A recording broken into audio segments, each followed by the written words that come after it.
Mga kahuwan, panoorin ang video na ito upang alamin ang pinaka-latest na balita tungkol sa lagay ng panahon at bagyo update today. Patuloy pa rin ang epekto ng iba't ibang weather systems po sa ating bansa. Una na dyan ay ang pag-ihip pa rin ng northeast monsoon or amihan sa may extreme northern Luzon.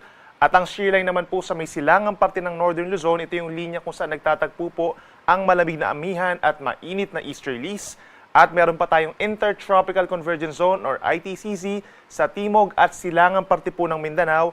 Ito yung linya kung saan nagtatagpo ang hangin from the northern and southern hemispheres, kaya magiging mataas na rin po ang tsansa ng ulan hanggang bukas. Base naman sa ating latest satellite animation, wala po tayong namamataan anumang low pressure area pa or bagyo na papasok ng ating Philippine Area of Responsibility sa mga susunod na araw. At para naman sa ating 3-day weather forecast, for the rest of the weekend, asahan po ang paglakas ng northeast monsoon or amihan. Aasahan yung pagbaba pa ng temperature sa maraming parte pa po dito sa may northern Luzon. Kabilang na dyan ang Ilocos provinces, Kalinga, Apayao, Batanes, and Cagayan.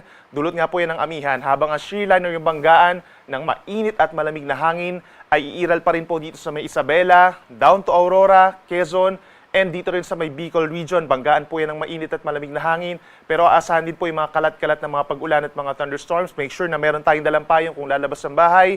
Habang ang malaking bahagi po ng Mindanao at dito rin sa may Eastern Visayas, nananatili pa rin ang epekto ng Intertropical Convergence Zone by tomorrow. Make sure po na meron tayong dalampayong at lagi magantabay na sa mga advisories and heavy rainfall warnings po ng Pag-asa.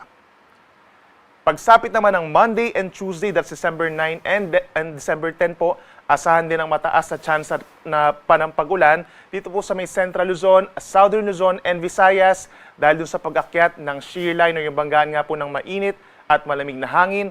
At aasahan pa rin ang malakas na northeast monsoon or amihan dito sa may Northern Luzon. Nandyan pa rin po yung mahina hanggang katamtamang mga pag-ulan at makulimlim na panahon na sinasamahan ng mababang temperatures.